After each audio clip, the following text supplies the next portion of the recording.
పృథ్వీ ఇంటికి వస్తాడు. ఇక రాజమాత ఫోటో, లక్ష్మి ఫోటోకి, లక్ష్మి వాళ్ళ ఆయన ఫోటోకి దండలు వేసి ఉంటారు. ఇక పృథ్వీ అది చూసి చాలా బాధపడుతూ ఉంటాడు. వాళ్ళు తన తల్లిదండ్రులు కాదన్న విషయం ఊరు పెద్దలు చెప్పి ఉంటారు.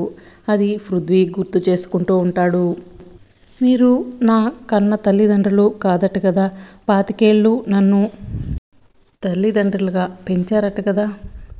నా కన్న తల్లిదండ్రులు ఎవరో నన్ను ఎప్పుడు కూడా ఎక్కడికి ఒంటరిగా వెళ్ళొద్దని చెప్పి మీరందరూ నన్ను ఒంటరిగా వదిలేసి వెళ్ళిపోయారు.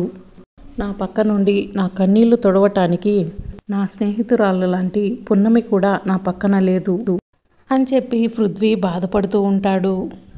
అప్పుడే పున్నమికి హాస్పిటల్లో ట్రీట్మెంట్ చేస్తూ ఉంటారు. నేను బాధపడుతుంటే బాధపడొద్దు అని చెప్పడానికి నాకు తోడుగా ఎవరూ లేరు. అమ్మా నాన్న నడిచే దైవాలంటారు. ఆ దైవాల్ని ఇప్పుడు దేవుడు తన దగ్గరకు తీసుకెళ్ళాడు. ఇప్పుడు నేను ఒంటరివాడిని అయిపోయాను. నేను తప్పు చేసినా తప్పు అని దండించడానికి ఎవరూ లేరు అని, మీరు లేకుండా అమ్మా నాన్న అని నేను ఎవరిని పిలవాలి అని చెప్పి పృథ్వీ బాధపడుతూ ఉంటాడు.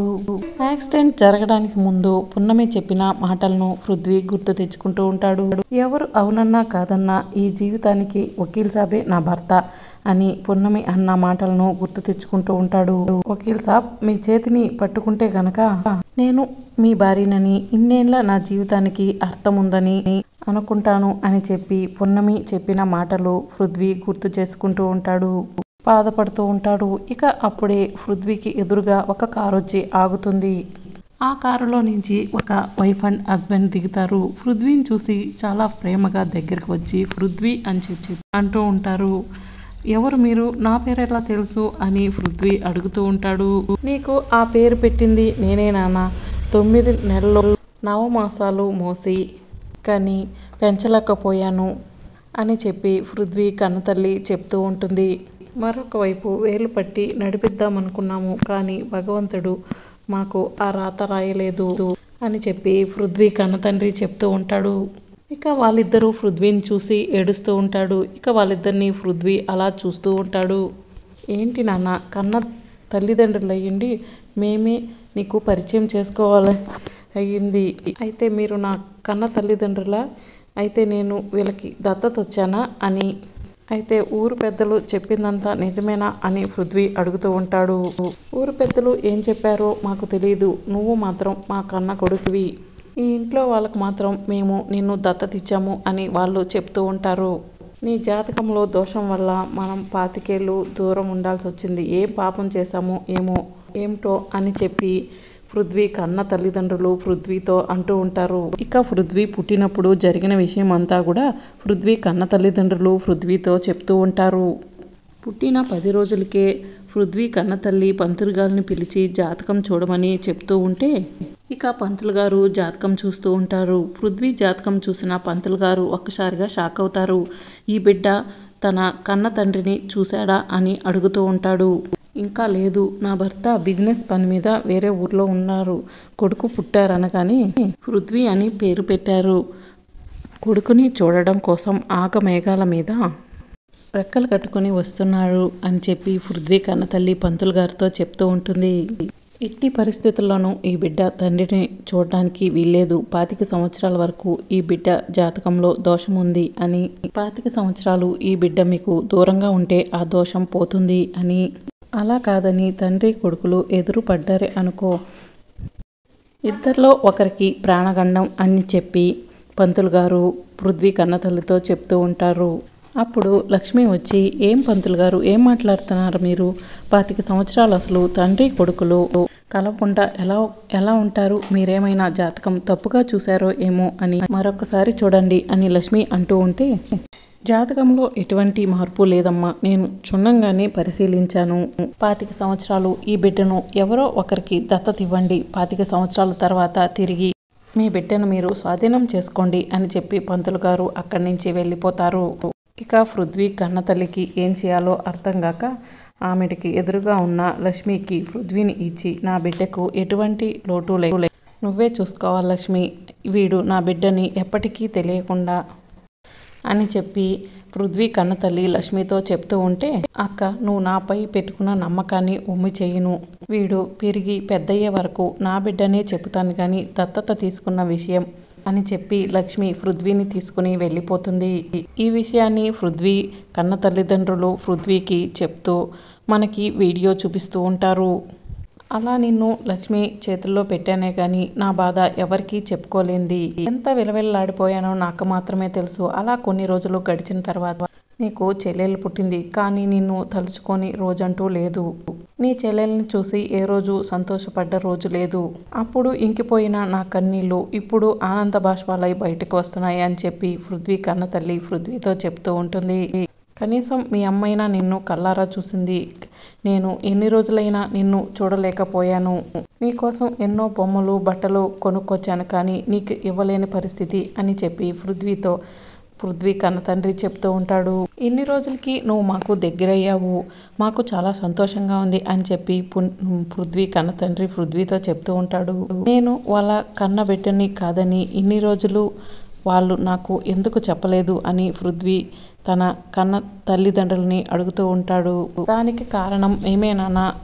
ఎప్పుడు మేము కన్న తల్లిదండ్రులని నీకు తెలిస్తే మాకు ఎదురుగా వస్తావో ఏమో అని, మీ నాన్నకు ఎదురుగా వస్తే ఎక్కడ ప్రాణగండం వస్తుందో ఏమో అని నేను లక్ష్మితో ఎప్పటికప్పుడు ఫోన్లో మాట్లాడుతున్నాను. నీ విషయాలన్నీ కూడా తెలుసుకుంటున్నాను. లక్ష్మి మాకు ఆత్మీయురాలు కాబట్టే ఈ విషయం కూడా ఎప్పుడు నీకు చెప్పలేదు అని పృథ్వీ కన్నతల్లి చెప్తూ ఉంటుంది. అసలు మాకు ఈ టైంలో ఎలా రియాక్ట్ అవ్వాలో అర్థం కావడం లేదు. నన్ను పెంచిన కన్న తల్లిదండ్రులు చనిపోయారని బాధపడుతూ ఉంటే నన్ను కన్న తల్లిదండ్రులు నా ఎదురుగా వచ్చి నిలబడ్డారు. ఇప్పుడు ఎలా రియాక్ట్ అవ్వాలో అర్థం కావటం లేదు అని పృథ్వీ అంటూ ఉంటాడు. నువ్వు బాధపడకు పృథ్వీ, ఇది నీ అదృష్టమో దురదృష్టమో మాకు తెలియదు. ఏదైనా ఒకదాన్ని దూరం చేస్తే మరొకదాన్ని దగ్గర చేస్తారంటారు. అలాగే పెంచిన కన్న తల్లిదండ్రులను దూరం చేసి కన్న తల్లిదండ్రులను దగ్గర చేశాడు. మాతో వెళ్దాం రా పృథ్వీ అని చెప్పి వాళ్ళు అంటూ ఉంటే, నన్ను క్షమించండి, నేను కొన్ని రోజులు ఇక్కడే ఉండాలనుకుంటున్నాను. నన్ను పెంచిన తల్లిదండ్రుల రుణం తీర్చుకోవాలనుకుంటున్నాను. వాళ్ళ జ్ఞాపకాలుతో ఇక్కడే ఉంటాను అని పృథ్వీ అంటూ ఉంటాడు. మేమే కాదు, ఇంటి దగ్గర నీ నానమ్మ, మామయ్య, అత్తయ్య, మరదలు, మీ చెల్లెలు ఎదురు చూస్తున్నారు అని చెప్పి అంటూ ఉంటారు. మేము వెళ్ళేసరికి వాళ్ళు గుమ్మంలో హారతి పట్టుకుని నిల్చుంటారు. వాళ్ళకి మేము ఏం సమాధానం చెప్పాలి అని. ప్లీజ్ పృథ్వీ, ఇప్పుడు నువ్వు రానంటే గనక నిన్ను పెంచిన తల్లిదండ్రులతో పాటు కన్న తల్లిదండ్రులైనా మా మీద ఒట్టు అని చెప్పి అంటూ ఉంటారు. ఇక పృథ్వీ కొంతసేపు ఆలోచించి సరే వస్తాను అని ఇక పృథ్వీ ఇంట్లోకి వెళ్ళి లగేజ్ అంతా సర్దుకుంటూ ఉంటాడు. ఇక పున్నమి ఫోటో తీసుకుని, పున్నమి నా కన్న తల్లిదండ్రులని కొంతమంది వచ్చారు, వాళ్ళతో కలిసి వాళ్ళ వెంట వెళ్ళిపోతున్నాను. నేను నిన్ను ఎప్పుడు కూడా స్నేహితురాల్లాగానే చూశాను. కానీ నీవు నీ మనసులో ఉన్న ప్రేమను నాతో చెప్పుకున్నావు. నా మనసులో ఉన్న ఫీలింగ్స్ నేను ఎవరికీ చెప్పుకోలేను పున్నమి అని చెప్పి పృథ్వీ పున్నమికి జరిగిన పెళ్ళిని విషయాలు గుర్తు తెచ్చుకుని బ్యాగ్లో పున్నమి ఫోటోని పెట్టుకోబోతూ ఉంటే అప్పుడే పృథ్వీ కన్న తల్లిదండ్రులు వచ్చి ఈ ఫోటో ఎవరిది పృథ్వీ అని అడుగుతూ ఉంటారు. ఈ అమ్మాయి నా భార్య పున్నమి అని చెప్పి పృథ్వీ చెప్పడంతో, ఏంటి నీకు పెళ్ళయిందా అని చెప్పి వాళ్ళు అడుగుతూ ఉంటే అవును అని పృథ్వీ చెప్తూ ఉంటాడు. మేము లక్ష్మికి నీకు పెళ్లి చేయొద్దని చెప్పాం కదా, లక్ష్మి అలా ఎలా చేసింది అని చెప్పి పృథ్వీని అడుగుతూ ఉంటారు. అమ్మకు కూడా ఈ పెళ్లి ఇష్టం లేదు, అనుకోకుండా జరిగిపోయింది అని చెప్పి పృథ్వీ చెప్తూ ఉంటాడు. ఈ విషయం మన ముగ్గురికి తప్ప ఎవరికీ తెలియకూడదు. మీ నానమ్మకు నీకు పెళ్లి జరిగినట్టు తెలిస్తే పెద్ద గొడవైపోతుంది అని చెప్పి ఈ విషయం ఎవరికీ చెప్పనని నాకు మాట పృథ్వీ అని చెప్పి మాట తీసుకుంటుంది. ఇక పృథ్వీ సొంత చెల్లెలు వైష్ణవి పృథ్వీ కోసం అన్ని స్వీట్స్ కూడా రెడీ చేస్తూ ఉంటుంది. ఏంటమ్మగారు మీ అన్నయ్య కోసమా అని ఇవన్నీ రెడీ చేస్తున్నారు అని పనావిడ అడుగుతూ ఉంటుంది. ఇక పృథ్వీ చెల్లెలు అవును అని అంటూ ఉంటుంది. మా అన్నయ్య గురించి మా అమ్మ నాన్న చెప్తే వినడమే కానీ మా అన్నయ్య ఎలా ఉంటాడో ఏం తింటాడో కూడా తెలీదు. ఇది లేదు అని చెప్పి బాధపడకూడదు అని చెప్పి అన్నీ రెడీ చేస్తున్నాను అని చెప్పి పృథ్వీ చెల్లెలు వైష్ణవి చెప్తూ ఉంటుంది. ఓ అన్నయ్య గారి మీద చెల్లెలకి ఎంత ప్రేమో అని పనావిడ అంటూ ఉంటుంది.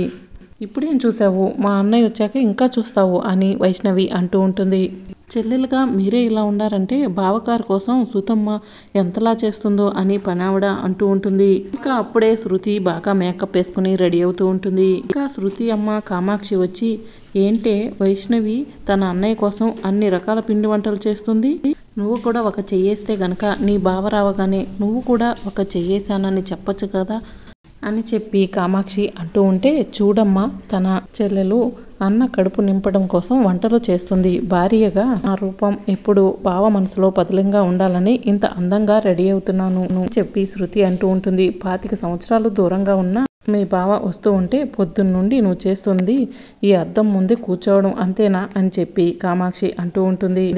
నా కూతురు మంచిగానే చెప్పింది కదోయ్ అని శృతి వాళ్ళ నాన్న అంటూ ఉంటాడు.